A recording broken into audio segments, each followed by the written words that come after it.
नमस्कार, market times TV में आपका स्वागत है। मैं हूं सुरेश मनचंदा और आप देख रहे हैं अल नीनो पर विशेष, क्योंकि अल नीनो को लेकर के देश के अंदर में चर्चा तेज होने लगी है। चर्चा तेज होने लगी है कि क्या 140 साल से बड़ा, यानी कि 140 साल के बाद इतना बड़ा अल नीनो रिपीट होने जा रहा है, जो सूखा भी देश के अंदर में लेकर के आ सकता है। सदी का, जी शताब्दी का क्या यह सबसे बड़ा अल नीनो फैक्ट होगा? इस पर हम चर्चा करेंगे और साथ ही जानने की कोशिश करेंगे कि इससे कितना प्रभाव दिखाई देगा। चूंकि जिस तरीके से अंतर्राष्ट्रीय आईएमडी जो एजेंसीज हैं, उन्होंने आकलन लगाया है कि इस बार का अल नीनो इतना प्रभावशाली होगा कि उसका जो इंपैक्ट है 2027 तक भी दिखाई दे सकता है।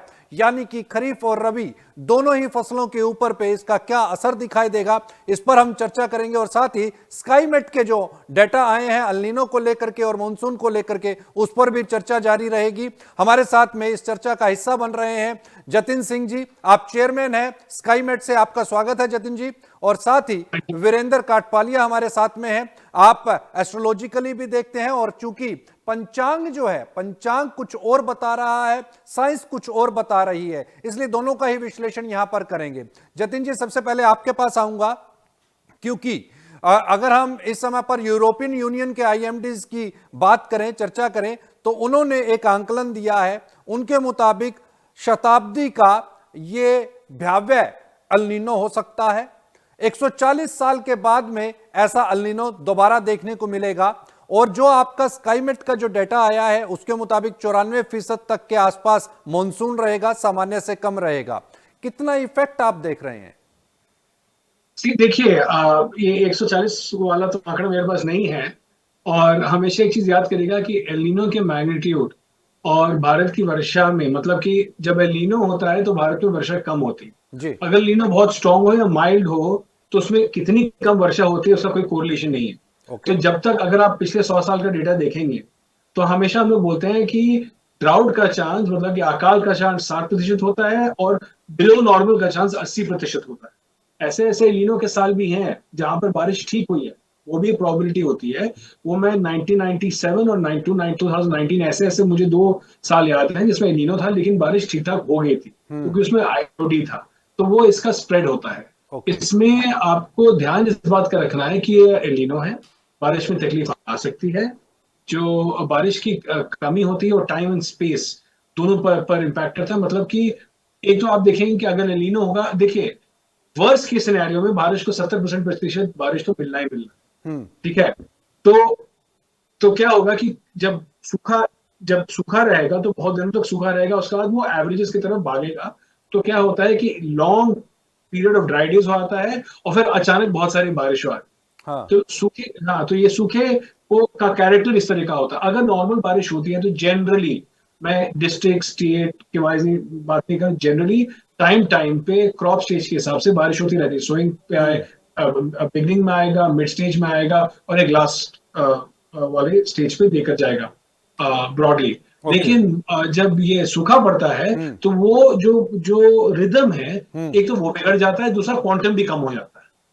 ओके। तो तो क्वांटम कम होने से हाँ, हम क्या मतलब समझे? ये जो 94% का आपका आंकलन है स्काईमेट का, ये हाँ, कब से इफेक्ट दिखाएगा? क्या जो जैसे ही हम ये देखते हैं कि जून के अंदर में आपका जो मॉनसून है वो चालू होगा 1 जून से, तो क्या हम ये मान करके चलें कि शुरुआती दौर के अंदर ही हम कम बारिशें देखेंगे, या जुलाई अगस्त से सितंबर के अंदर में कम बारिशें होंगी?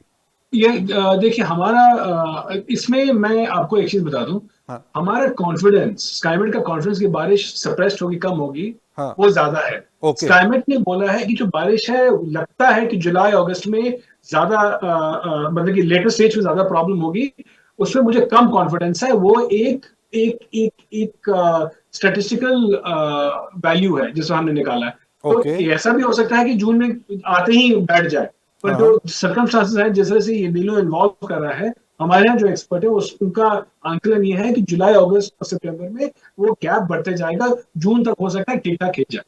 देखिए ओके। मैं आपको एग्जांपल देता हूँ, 2014 2015 दोनों एलिनो के साल हैं, दोनों ही अकाल है, बिलो मेरे ख्याल से 90% है। हाँ।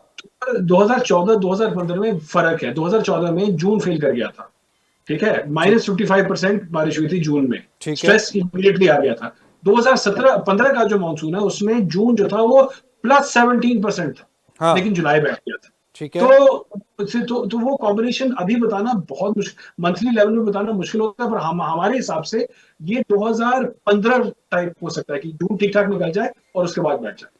देखिए, जो यूरोपियन आईएमडी है उसके मुताबिक उनका ये मानना है कि हर 10-15 साल के बीच के अंदर में अल्नीनो का जो इफेक्ट है, सुपर अल्नीनो, उन्होंने इसको एक शब्द भी दिया है कि सुपर अल्नीनो, तो यानी कि जो अल्नीनो का जो इफेक्ट हम अमूमन हर साल पे देख लेते हैं, 1-2 सालों के अंदर में देख लेते हैं, तो कभी अल्नीनो होता है तो कभी अल्नीनो होता है। तो अल्नीनो का जो इफेक्ट इस बार उन्होंने बताया है कि इस बार को जो अल्नीनो होगा वो सुपर अल्नीनो होगा।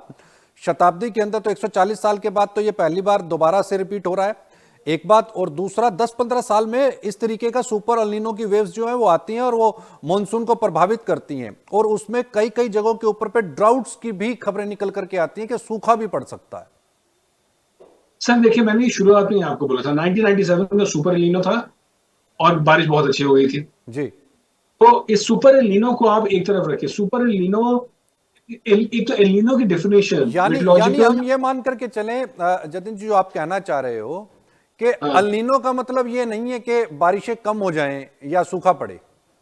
नहीं नहीं नहीं, मैं ये नहीं बोल रहा, मैं आपको डिटेल में बताता हूँ। हाँ। एलिनो चाहे सुपर हो या नॉर्मल हो या माइल्ड हो, ठीक है। देखिए एक 24.5 डिग्री सेल्सियस का मेरे ख्याल से एक पैसिफिक प्रशांत महासागर का टेम्परेचर होता है। ठीक है। और डिफरेंट मेट्रोलॉजिकल एजेंसीज होते हैं, जैसे ऑस्ट्रेलियन हुआ या अमेरिकन हुआ, वो उनके एलिनो की डेफिनेशन अलग होती है। हाँ। ठीक है, तो हम अमेरिकन डेफिनेशन फॉलो करते हैं, जहां मेरे ख्याल से 26.5 से अगर 0.5 से ऊपर चला जाए तो वो मतलब कि वो गर्म हो गया। ठीक ओके। है ना, सुपर एलिनो में हो सकता है कि वो 27 हो जाए, 28 हो जाए, 29 हो जाए। आप समझो, हम्म। हमारा ये कहना है कि अगर वो 26.5 पार कर जाता है, हम्म। इरिस्पेक्टिव कि वो 27 हुआ, 28 हुआ या सुपर हुआ या नॉन सुपर हुआ, बारिश कम होगी।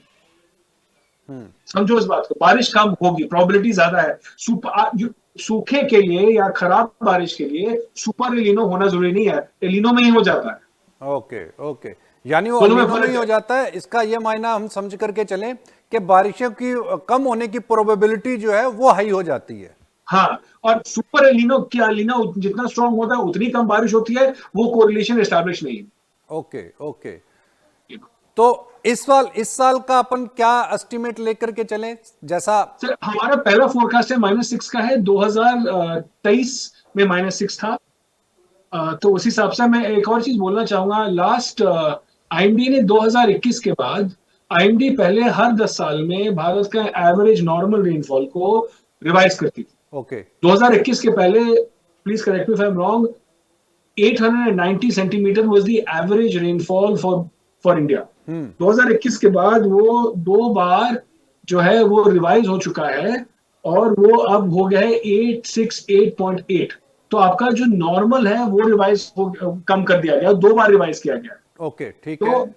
तो अगर मैं उस स्टैंडर्ड से देखूं तो मैं -6 कर रहा हूं, which is the below normal. हाँ। लेकिन अगर मैं 2021 के हिसाब से अगर मैं करता तो ये ड्राउट होता।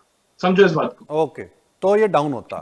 तो तो ये अभी। ड्राउट होता, तब यही क्वांटम जो है, हाँ। अगर मैं 2021 का स्टैंडर्ड लेता तो यही जो फोरकास्ट है उसको मैं बोलता कि अकाला में। लेकिन ओके। क्योंकि आपने स्टैंडर्ड कम कर दिया, तो मेरा हाँ। जो बिलो नॉर्मल का स्टैंडर्ड ऊपर हो गया।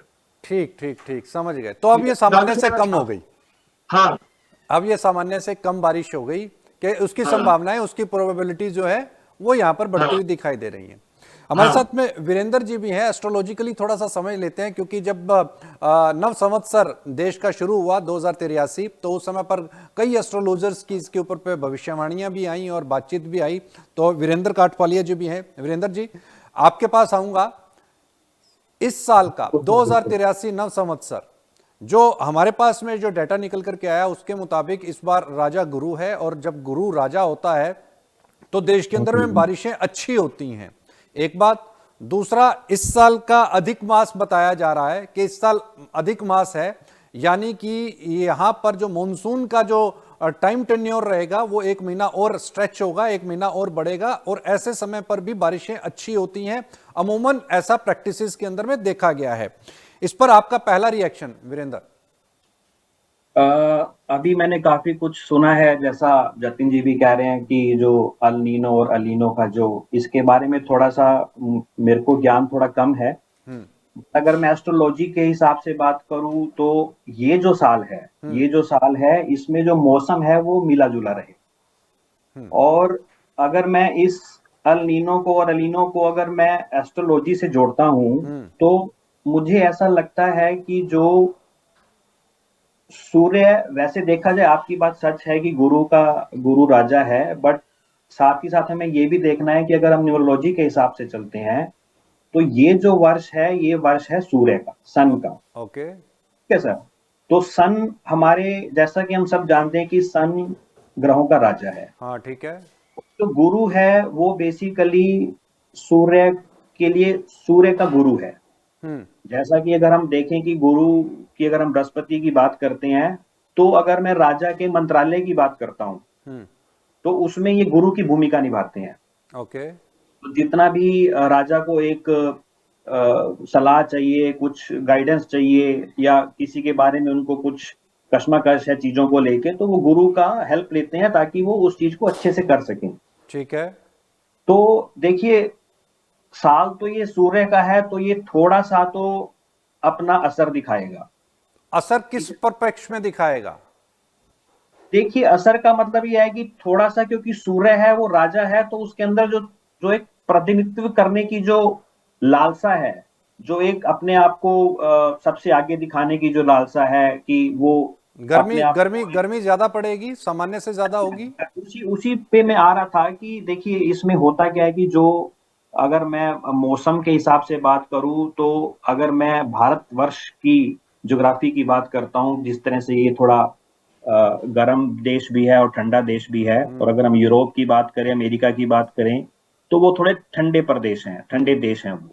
तो उसमें होता क्या है कि सर ये जो, मतलब जो बारिश का जो आना है वो बेसिकली सूर्य से, और सूर्य के, अगर आपको इसका ज्ञान है कि जो उत्तरायण और दक्षिणायन की जो सूर्य की स्थिति रहती है, और इसके साथ ही जैसे नक्षत्र की भी जो स्थिति रहती है, तो बारिश बेसिकली और जो मौसम है वो बिल्कुल इनसे रिलेट रहते हैं। तो मेरे को ये लगता है कि इस साल थोड़ी बारिश कम होगी। वो इसलिए कम होगी कि जो प्रशांत महासागर की जो भी हम बात कर रहे थे, बेसिकली उसमें होता क्या, जो मुझे समझ है कि सूर्य की जब गर्मी बढ़ती है, जब गर्मी बढ़ती है तो वहां पर फिर बारिश की संभावना ज्यादा हो जाती है, वेपोराइजेशन की वजह से या और भी जो कारण रहते हैं। लेकिन अगर मैं देखिए ज्योतिष के हिसाब से अगर मैं उस बात पर आता हूं तो मेरे को ये लगता है कि इस साल बारिश थोड़ी कम रहेगी। तो हमें, अगर मैं आपके मार्केट टाइम्स की बात करता हूँ, या जिस तरह से मुझे आपका पता है कि आप जो स्पाइसेस या फसलों की बात आप करते हैं, तो मुझे लगता है कि हमें उस किसी भी फसल पे नहीं जाना चाहिए जहां पर हमें पानी की जरूरत ज्यादा रहेगी। ओके। वो थोड़ा सा रिस्की हो सकता है इस साल के लिए। बाकी बारिश का तो मेरे हिसाब से इस बार संभावना बड़ी कम है। ओके जतिन जी, हालांकि वीरेंद्र जी बता रहे हैं, उन्होंने भी एस्ट्रोलॉजिकली देख करके बताया कि भाई हो सकता है कि कम ही रहे बारिश भी। क्या अगर मैं पूरे एंटायर भारत की बात करता हूं तो पूरे भारत के अंदर में ये सिमिलर रेशियो के अंदर में कम रहेगा? नॉर्दर्न इंडिया के अंदर में इसका इफेक्ट ज्यादा आएगा, या नॉर्थ ईस्ट में ज्यादा इफेक्ट देखते हैं, या फिर साउथ में ज्यादा इफेक्ट देखते हैं? सर मैं आपको कुछ, एक तो सबसे पहले scientifically model output for region distribution बहुत पुअर होता है। बेसिकली मैं प्लेन हिंदी में बताऊं तो बहुत मुश्किल है। हमने बोला है कि जो हमारा प्रॉब्लम है वो नॉर्थ वेस्ट, सेंट्रल साउथ में ज्यादा होगा। नाउ मैं आपको एक एक्सपीरियंस से कुछ बता सकता हूँ। सबसे पहले गुजरात और राजस्थान में रेनफॉल आजकल फेल नहीं करता, चाहे वो पैटर्न में देख रहा हूँ। ठीक है, राजस्थान में बारिश हमेशा ही अच्छी होती है, चाहे भारत में कुछ भी हो रहा। ठीक है। दूसरा, नॉर्थ ईस्ट जो है वहां पर वैसे ही एवरेज बहुत हाई है और एग्रीकल्चरली बहुत सिग्निफिकेंट है नहीं। North east, seven sister states वगैरह हैं, तो उसमें अगर कम भी हो जाए तो उतना आपको ग्रेन प्रोडक्शन में फर्क नहीं पड़ता। राइट। ठीक है। जब भी एल नीनो का खराब इंपैक्ट होता है, जब नेशनल रूरल डिस्ट्रेस होता है, वो मैं देखता हूं वो Uttar Pradesh, Bihar MP, Maharashtra, Andhra, Karnataka. Okay. Okay, Punjab is irrigated crop है, तो उसको फर्क नहीं पड़ता पंजाब हरियाणा को उतना, लेकिन this is the belt that really get severely affected. ठीक है, वेस्ट बंगाल में पानी वगैरह बहुत होता है, नॉर्थ ईस्ट में बारिश वारिश होती है, तो उतना कभी उस तरह का डिस्ट्रेस नहीं आता। तो इस साल मुझे लग रहा है जो जो दिखा रहे हैं आउटपुट, वो यही स्टेट्स जो मैं बोल रहा हूँ, okay. From Uttar Pradesh, Bihar, MP, Maharashtra, Andhra, Karnataka, these are the places where we have to anticipate problems. Okay okay. तो यहाँ पे इसका इफेक्ट जो है वो थोड़ा सा ज्यादा पड़ेगा। उत्तर प्रदेश आपने बताया, बिहार बताया, कर्नाटक, आंध्र प्रदेश, यहाँ पर इफेक्ट थोड़ा सा ज्यादा दिखाई हाँ, दे सकता ज्यादा है। इम्पैक्ट में देखता हूँ कि रूरल डिस्ट्रेस जो होता है ना, सबसे ज्यादा जो स्क्यू होता है, हाँ। अगर कलेक्टिवली ये सारे एरियाज खराब हो जाए। हाँ, ओके। अभी अभी जो अपन मार्च के अंदर में जो बारिशें देख रहे हैं, अप्रैल के महीने में भी हम बारिशें देख रहे हैं, इस रीजन की तरफ जो बारिशें दिखाई दे रही हैं, क्या ये माने कि जो वाटर रिजर्वर्स हैं हमारे, उसके अंदर में एम्पल वाटर अवेलेबल है, तो बहुत ज्यादा चिंता करने की जरूरत नहीं है, वहां से भी एग्रीकल्चर की आपकी इरिगेशन प्रभावित नहीं होगी, एक चीज। और दूसरा, ये जो बारिशें आ रही हैं ये एटमॉस्फेयर के अंदर में मॉइस्चर को क्रिएट करके रखेंगी। सर, इसका एटमोसफेयर को क्रिएट करके रखिए ना रखिए, इससे कोई ढीले भर का फर्क नहीं। ओके। 10 तारीख से बहुत भीषण गर्मी शुरू होने वाली है, परसों से, और परसों बहुत से। तेजी से बढ़ेगी। तब तक तो आपका सारा एटमोसफेयर का मॉइस्चर तो इवेपोरेट करता है। ठीक है, ओके। सबसे पहले। ठीक है। दूसरा, सर रिजर्वोयर्स लेवल से मैंने देखा नहीं है, पर इतना मुझे पता है कि आपकी जो विंटर रेनफॉल थी माउंटेन्स की, हाँ। ठीक है, वो बहुत कम थी। ये जो अभी बारिश स्नो हुई है, इससे ग्लेशियर्स रिचार्ज हो जाएंगे, तो ग्लेशियर मेल्ट जो है गर्मी में, वो हेल्प करेगा किसी हद तक। ओके। ठीक है, ओके, पर आई वन हैज टू सी कि what is the, I really don't know what is the reservoir level right now. अगर गर्मी बहुत होती है तो रिजर्वोयर लेवल मानसून आते आते टाइट हो आता है।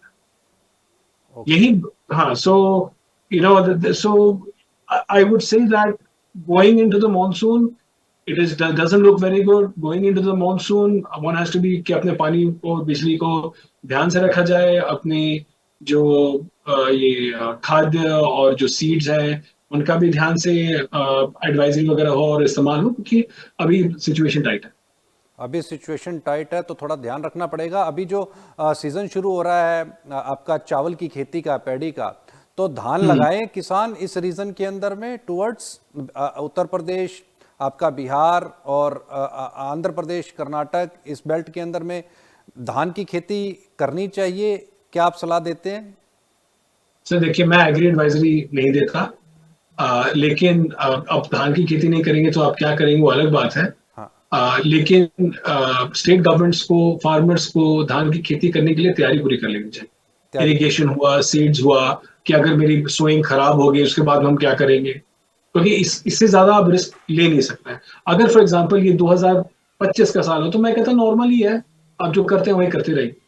लेकिन 2000, अगर मैं तो ये बोलूंगा कि अगर आपको एक्सपीरियंस से सीखना है तो आप 2023 निकालो, आप 2018 निकालो, आप 2014 निकालो, आप 2015 निकालो, काफी हद तक आप 2017 निकालो, हाँ। और याद करो कि वो पैटर्न कैसा था, क्योंकि ये सारे बिलो नॉर्मल ड्राउट्स हैं। Okay okay. 14 निकालो, 15 निकालो, 12 निकालो, 2 निकालो, 4 निकालो, 9 निकालो। तो उन्हीं उन्हीं पैटर्न्स के, उन्हीं सिम्टम्स को यहाँ पर रिपीटिशन हो रही है। हाँ, because there are all drought और below normal years. Okay okay. Virendra, आपसे अंतिम रिएक्शन चाहूंगा। कौन सी फसल के लिए फायदेमंद एस्ट्रोलॉजिकली, कौन सी फसल लगानी चाहिए? जैसा भी आपने कहा कि भाई जिसमें पानी की ज्यादा जरूरत पड़ती है उससे थोड़ा अवॉइड करें। भाई धान ही पड़ती है सबसे ज्यादा, तो पानी वहीं यूज होता है, तो फिर क्या धान की खेती को अवॉइड किया जाए क्या?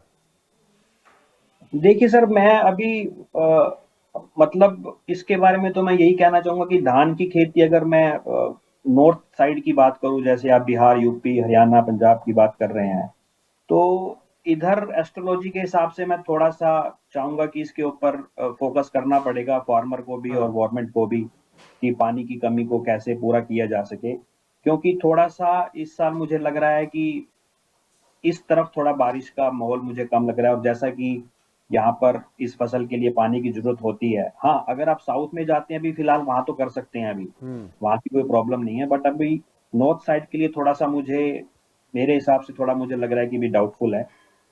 हाँ, क्योंकि और जैसा जतिन आपने बताया कि गर्मी अभी 2 दिन के बाद से बड़ी तेजी के साथ आगे बढ़ेगी और तेज गर्मी पड़ेगी। हालांकि मैं देख रहा हूं कि कर्नाटक का, आंध्र प्रदेश का जो रेड चिली का जो क्रॉप है अभी भी फील्ड के अंदर में है और वो लगा हुआ है और उसकी पिकिंग जो है वो अभी स्टार्ट ही है, क्योंकि लास्ट स्टेज के ऊपर पे है। तो हम ये अमूमन देखते हैं कि जैसे जैसे गर्मी बढ़ती है तो उसका कलर फेड होना शुरू हो जाता है और पौधे मरने शुरू हो जाते हैं। तो क्या ये मान करके चलें कि एक नेगेटिव इम्पैक्ट जो है इन क्रॉप्स की तरफ आने लगेगा, जो अभी फील्ड के अंदर में बेसिकली जो क्रॉप्स हैं? सर देखिए, रेगुलर समर है, मैं आपको नॉर्थ वेस्ट इंडिया का समर दिख रहा था, मुझे कर्नाटका का टेम्परेचर देखना पड़ेगा। तो वहां पर तो अभी अनसीजन रेन हो भी नहीं रही थी ना, गर्मी तो ऑलरेडी वहां है। अनसीजन रेन जो है आपकी नॉर्थ में होती है, उस परस्पेक्टिव में बोला था गर्मी आने वाली है, आपकी रेगुलर गर्मी आने वाली है। और आप अप्रैल में आ गए तो मई में तो पीक करती है। तो और आप हमेशा वेदर में ना एक एवरेजिंग की टेंडेंसी होती है ना। हाँ। This is what I am trying to say, कि देखो आपका विंटर माइल्ड था, आपका डब्ल्यूडी आया नहीं, हाँ। और जाते जाते वो बारिश दे गया। हाँ। फिर आपका टेम्परेचर जो है वो बढ़ा, और सो फिर लास्ट वीक ऑफ मार्च और फर्स्ट वीक ऑफ अप्रैल में ठंडा हो गया। तो एक क्लाइमेटोलॉजिकल कॉम्पनसेशन होगा over the next 10 to 15 days when we'll move back to a summer pattern. Okay. Now I am saying that summer, I'm not saying that this is 50 degrees Celsius. Okay. I'm saying that it is a departure from below normal unseasonal rainfall weather in North India to a regular 40 degrees Celsius summer over the next 2 weeks. Okay. So far. Okay. बहुत बहुत तो शुक्रिया जतिन इस जुड़ने के लिए और तमाम जानकारी के लिए। वीरेंद्र जी आपका भी बहुत बहुत धन्यवाद और जुड़ने के लिए। तो आप सुन रहे थे, बहुत चीजें हैं।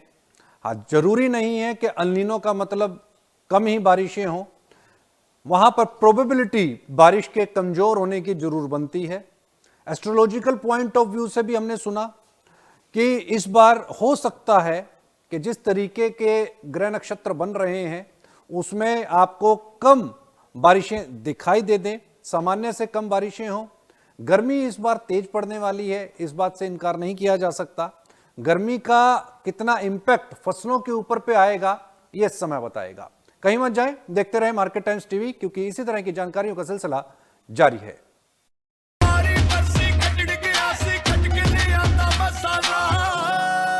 मसाला ओए, छोलिए दा या लोबिए दा, पंजाबी छोले दा या पिंडी चने दा।